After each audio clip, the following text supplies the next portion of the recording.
Obrigado aí, Jorge, pela deixa aí, né, que você foi na apresentação colocando aí, tá?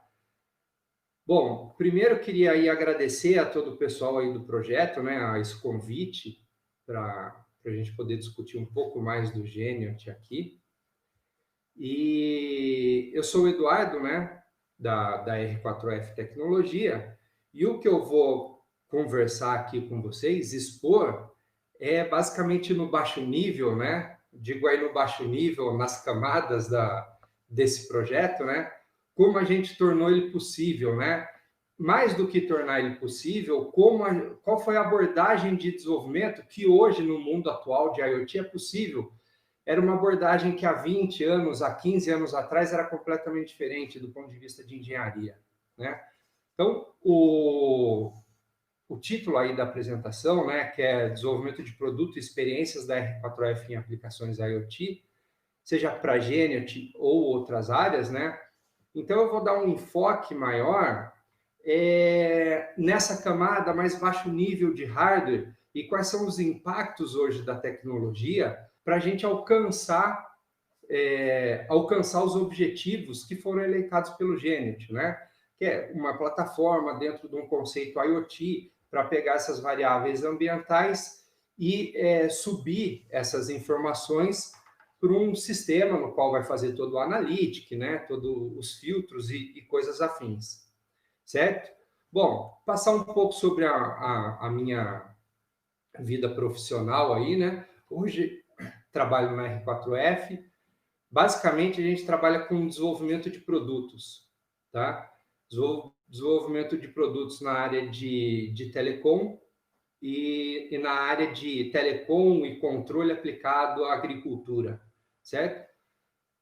Basicamente, a forma de financiamento que a gente trabalha hoje é a linha de PIP da FAPESP. Então, são aquelas linhas de financiamento para a gente desenvolver um produto, né, e colocar esse produto no mercado, tá? Então, aí vai desde sistemas de rádio sobre fibra, para o lado de telecom, até sistemas de controle de irrigação e internet das coisas na irrigação, tá? Que são projetos mais recentes aí que a gente está inserindo no mercado agora. Bom, além disso, tem aí uma carreira de docência, tá? Na Unimetrocamp, uma faculdade aqui de Campinas também. E meu mestrado, meu doutorado, eu fiz aí na Unicamp, então é sempre muito bom retornar e poder discutir aí dentro da Unicamp ideias e participar de projetos, né? Antes disso, tive uma experiência logo depois de formado, né? Em projetos de P&D com a ANEEL, certo? Projetos de P&D aí, ANEEL, sempre projetos com qualidade de energia, polos high-tech, agrícola, medição de qualidade de energia, otimização de espaço de transformador, que foi um lá dos primeiros, né? Então, sempre estive envolvido aí com desenvolvimento, né? E com pesquisa, tá? Muito bem, meu Lattes está aí, meu contato vai estar lá no final, né? E fico à disposição. Vamos seguir aqui no nosso tema de hoje, né? Então, a Geniot, a R4F entrou no projeto Geniot, né? Para dar um enfoque no desenvolvimento de hardware, tá? E a gente, nesse trabalho inicial, a gente levantou alguns pré-requisitos, e esses pré-requisitos, quando a gente vai trabalhar com uma plataforma que todos os níveis estão em desenvolvimento, desde do nível de hardware, do baixo nível, até o Analytics lá em cima, a gente não pode fechar essa plataforma, não pode ser uma plataforma fechada. E ela tem que ser muito maleável, ela tem que ser muito customizável. Bom, hoje a gente tem a possibilidade de trabalhar, se a gente olhar aí nos processadores, né, com processadores que têm disponibilidade no mercado interno, certo? Não são processadores, até porque a gente não fabrica, né? Processadores fabricados no mercado interno. São processadores que a gente tem disponibilidade no mercado interno, porque a gente está falando no começo, em protótipos em baixa escala, certo? Bom, então a gente tem também um ambiente de desenvolvimento adequado a pesquisa e customização sucessivas, uma em cima da outra, certo? E adequação à montagem semi-automática. Isso no começo é fundamental, porque você não vai parar uma planta industrial de montagem SMD e vai produzir 1000 placas. Você vai produzir 2, 3, 4. Então, não faz sentido a gente gastar um tempo de engenharia no começo do projeto, fazendo o projeto mais otimizado, pensando na industrialização, quando a gente precisa fazer ainda muitas customizações sucessivas. Então, esse era o foco para o lado do processador, né? No lado dos periféricos, a gente tem que ter uma certa simplicidade de integração, porque todos os pesquisadores envolvidos aí no Geniot, né, iriam manipular isso, como eu integrar determinado processador a esse outro, a esse periférico, né? Ter a disponibilidade no mercado nacional, mais uma vez, certo? E sempre buscando o desenvolvimento de circuitos mais complexos. Pelo seguinte, nesse mundo da internet das coisas, a gente pode, em algum momento, aí, separar muito bem o que é a internet e o que são as coisas, né? Então, pegar qualquer sensor de temperatura e jogar hoje numa plataforma IoT, qualquer 2 horas aí gastando num tutorial, você consegue fazer isso, certo?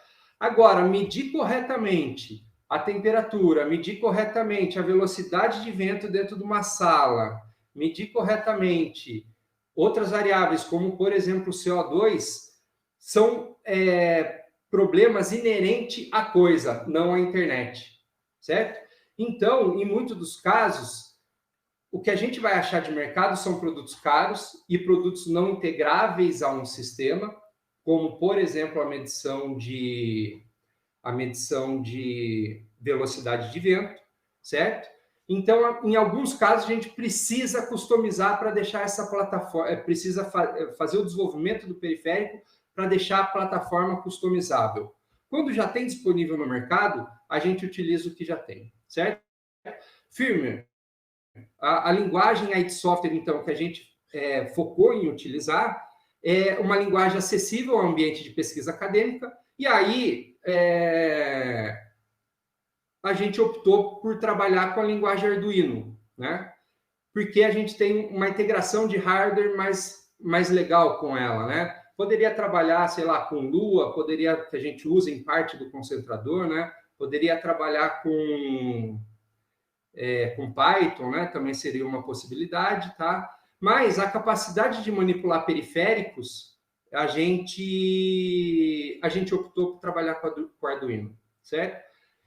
Seguindo, na comunicação, é algo que fundamental, eu acho que a nossa escolha inicial, para a gente conseguir fazer o desenvolvimento de maneira rápida, foi a simplicidade do protocolo para a integração com o firmware, tá? A gente tem vários protocolos de comunicação hoje que lançam, ou pelo menos fazem a propaganda, que será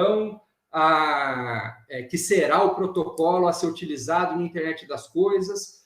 Porém, né, para quem trabalhou com Zigbee lá desde das primeiras normatizações do Zigbee e vem vindo com internet, com rede de sensores sem fio, e aí essa nova abordagem de internet das coisas, quando você tem um protocolo muito complexo, a possibilidade de customização em cada ponto dessa pilha do protocolo vai se tornando cada vez mais complexa, certo? E aí, quando a gente está num ambiente acadêmico, significa que eu teria que ter, para qualquer mudança que o Jorge queira fazer, ele precisaria ser um especialista no protocolo de comunicação específico.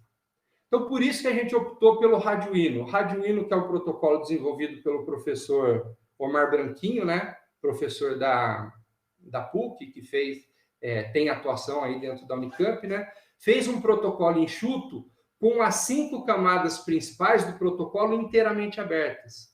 Então, a gente consegue customizar a qualquer momento essa nossa aplicação, tá? Então, foi fundamental para a gente ter uma linha rápida de desenvolvimento, trabalhar com um sistema de comunicação desse. Segundo, reduzir o custo de implantação para não ter necessidade de site survey. O que é comum em tecnologia sem fio? Tá? Essa tecnologia aqui funciona muito bem e vai resolver seu problema. A hora que você vai para campo e bota isso em movimento, ou bota isso em situações diferentes, em prédios diferentes, a gente vai ter condições de propagação do sinal principal, assim como condições de geração de ruído que vão competir com esse sinal completamente diferentes. E aí ela não funciona em campo. Normalmente, essas tecnologias, você tem que ter uma necessidade de lançar mão de um projeto de site survey. É você fazer uma caracterização do ambiente, pode ser com qualquer sistema, o Kumura-Rata, qualquer uma bibliografia aí que queira fazer um sistema de predição, certo? E aí o que a gente trabalhou da seguinte forma: vamos trabalhar com um protocolo simples, taxa de modulação ou modulação que não exige grandes energia de bit por ruído, EB sobre N0, certo? E aí a gente garante, como o Jorge falou, num prédio que a cobertura vai ser feita, tá? Então a gente trabalhou antes do projeto para não ter problemas de cobertura, certo? Beleza, então não ter a necessidade de site survey por trabalhar na faixa mais linear de perda de pacote por EB sobre N0 foi uma das opções que a gente seguiu aqui na comunicação. Bom, e como eu já disse aqui, a gente consegue customizar todas as camadas: física, enlace, rede, transporte e aplicação. Então vejam que os pré-requisitos da plataforma Geniat tem requisitos bem abertos, né? Bom, como é que a gente fez o V0? Que é possível fazer hoje, que há 20 anos atrás não era possível. Essa é uma versão de validação funcional. Qual é o interesse dessa versão? É validar as medições, assim como o Brits colocou, que eu preciso ter as informações corretas de campo. A gente precisa de uma plataforma que vai começar a trazer informações para o nível superior, e a partir do analytics, ou dos filtros, ou das correções em cima dessas informações, começa a ter customizações embaixo.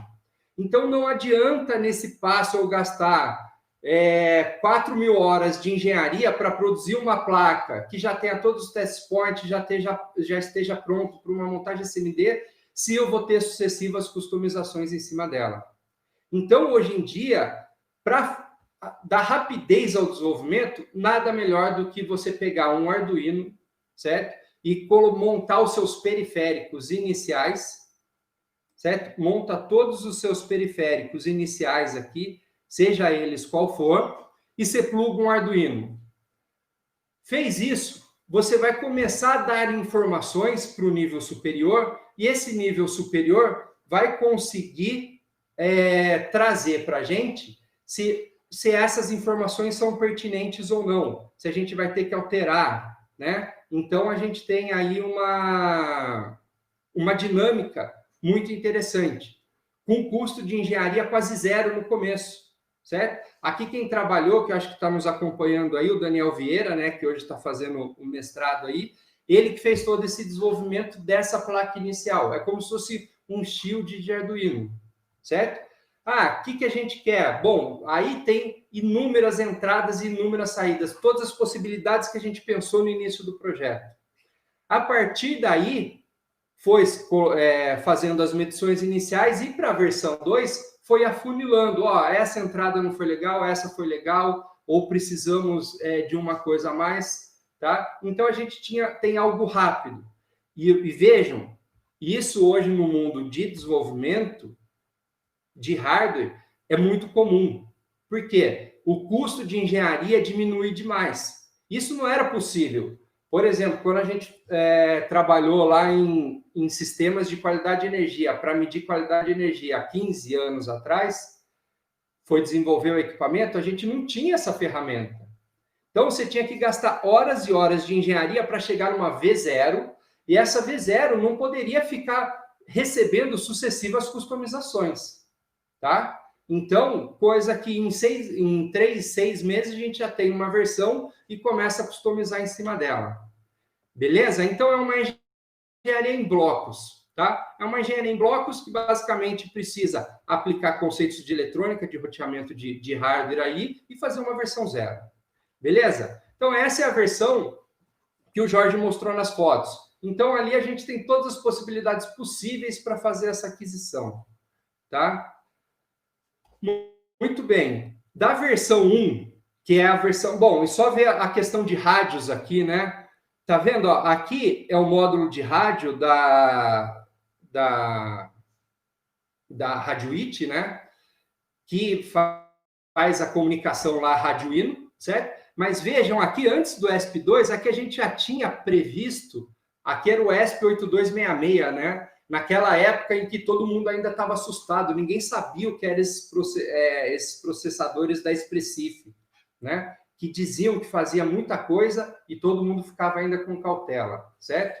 Se a gente olhar mais aqui, né, ó, relógio de tempo real, também é plugado, memória de massa, que aqui no caso é uma memória flash, né? Também plugado, tudo customizado em coisa que na Santa Efigênia você consegue, certo? Porque a gente quer reduzir o nosso custo de engenharia inicial, beleza? Bom, aí a gente partiu para a versão 2. Aí na versão 2, a gente começa a, de uma maneira mais focada, sabendo o que a gente precisa de periféricos, a gente começa a tirar gordura da placa, começa a tirar coisas excedentes, certo? Começa a tirar coisas excedentes porque a gente já começa a mirar mercado, certo? Pô, eu preciso trazer, não posso fazer dessa placa versão 1 algo que vai para o mercado. Do ponto de vista técnico, que pode ter muita má conexão, tem um Arduino ali, não sei como é que foi o processo de solda dessa peça, tenho muita conexão excessiva, tem um custo excessivo porque tem várias interfaces, certo? E aí a gente parte para a versão 2. Então, a versão 2 a gente já trabalha em SMD, certo? Já trabalha ele em SMD, porém ainda numa montagem semi-manual. Por que a montagem semi-manual? Porque num protótipo desse a gente faz 10 unidades, certo? E a placa Geniot também, pelo nicho de mercado, não é uma placa que a gente vai botar numa fábrica de placas um pedido de 1.000 placas mês, ou, desculpa, 1.000 placas semana para poder fechar uma linha SMD, certo? Muito bem. Então, aqui a gente já incorpora o processador dentro, certo? A gente já coloca o processador já embarcado na placa, em SMD. Aqui, no fundo, acho que vocês já conseguem visualizar, já tem o ESP32, certo? A gente mantém ainda o sistema de comunicação, porque você tem sempre uma briga, não uma briga, né? Mas uma definição em onde eu vou botar IP na minha internet das coisas, certo? Bom, eu posso colocar IP em todo dispositivo. Eu tenho um sensor de temperatura, boto um IP.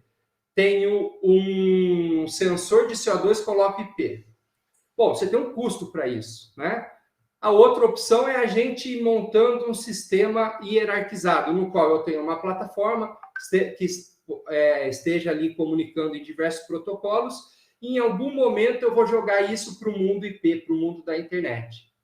Na versão 1, só existia a possibilidade da placa Geniot ser concentrada e do concentrador a gente inserir isso lá, certo?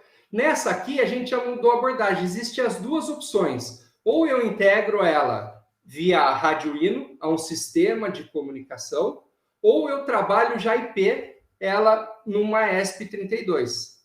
Beleza? Muito bem.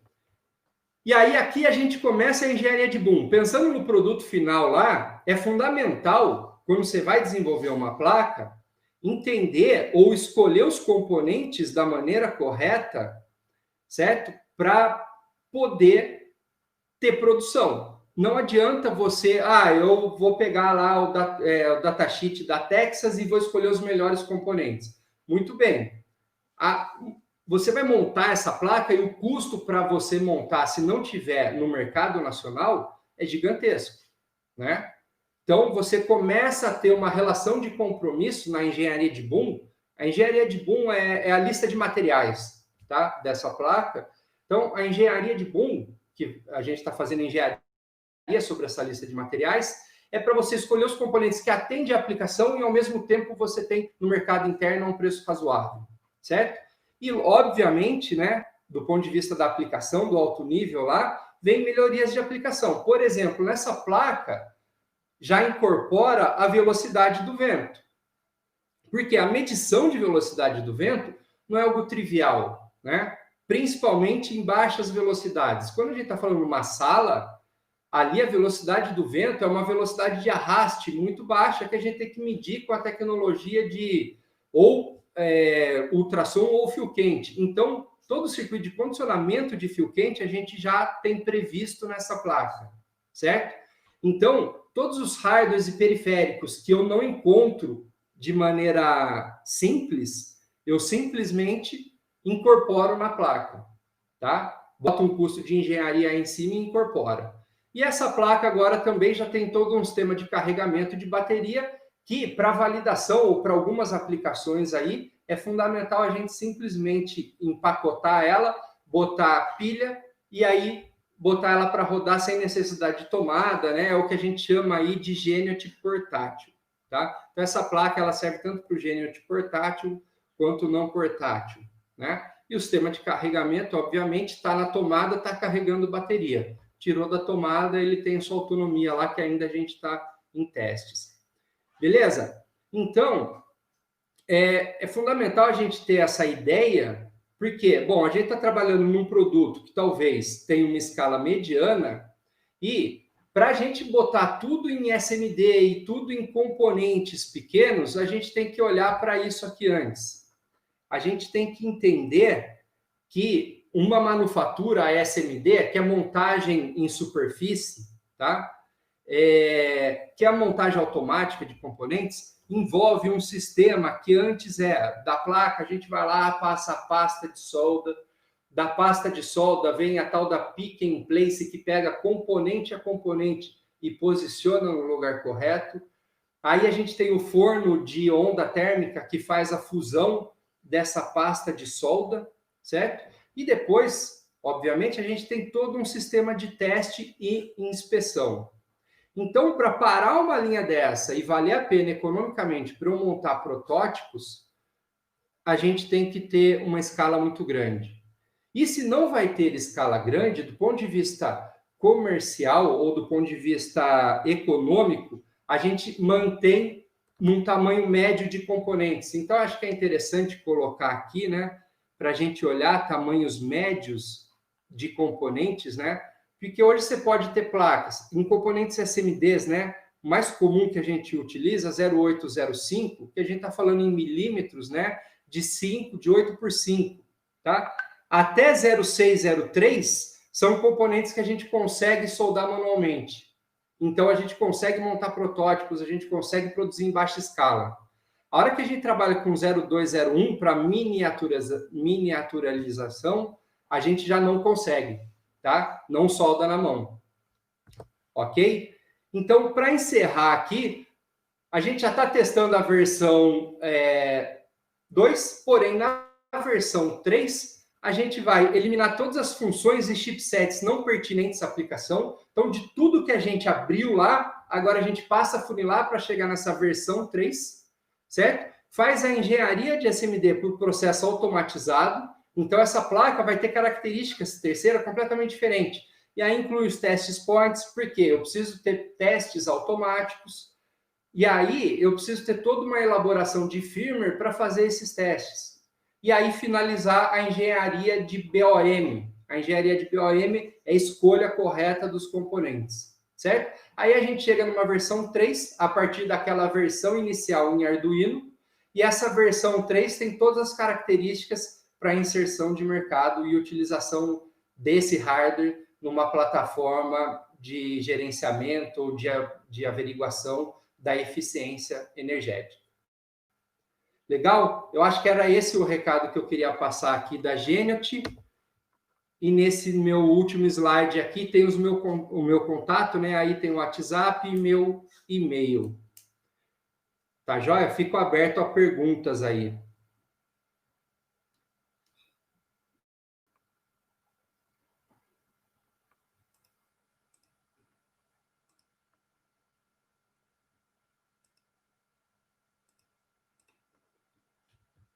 Bom, tô olhando aqui, ó, a do Anderson perguntando se internamente é fio quente, Anderson. Internamente, na versão 2, já é a fio quente, tá? Alguém acompanhou o chat aí para me dando um feedback sobre se tem alguma pergunta que eu não tenha visto?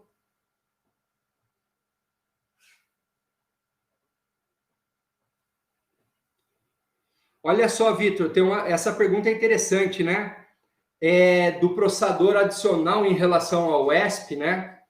Essa pergunta é interessante e muitas empresas de desenvolvimento estão nesses últimos anos aí fazendo essa mesma pergunta, tá?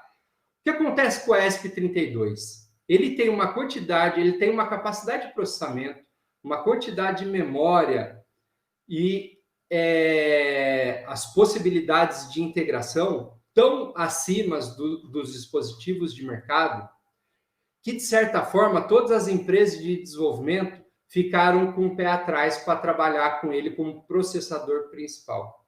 Tá? Por quê? Ele estava muito acima de características e funcionalidades, certo? Com preço completamente mais barato. Então, esse é um paradigma que vai mudar muita coisa, tá?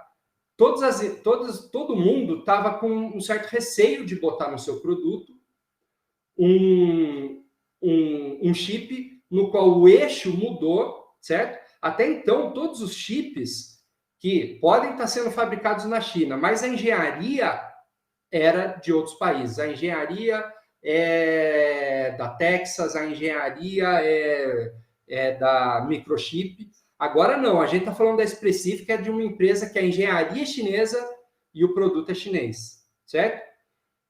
Não é nenhum preconceito, nada, é só uma questão que, na hora de decidir, eu vou colocar esse produto como controlador principal, sem ter muito testes, então o pessoal tem vindo tateando, né?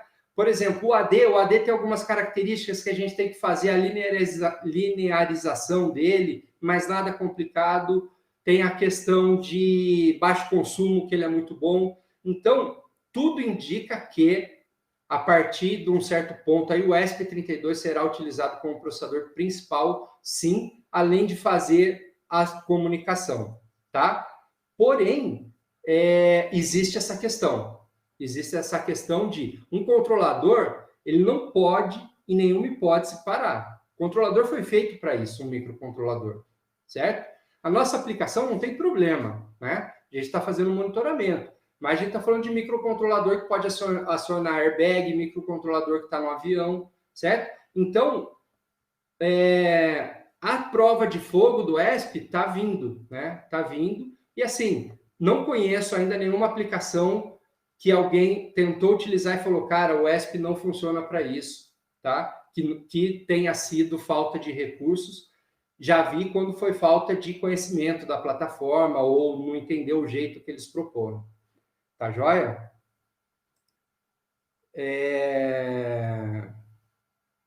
Bom, acho que encerrou meu tempo aqui. Não sei se tem mais alguma pergunta, mas se tiver, elas serão encaminhadas para mim e eu responderei com prazer aí a todo mundo. Tá joia? Então, eu agradeço a todo mundo que me ouviu aí, agradeço ao pessoal do projeto por me convidar, e é sempre um prazer estar aí no ambiente da Unicamp para discutir projetos. Muito obrigado.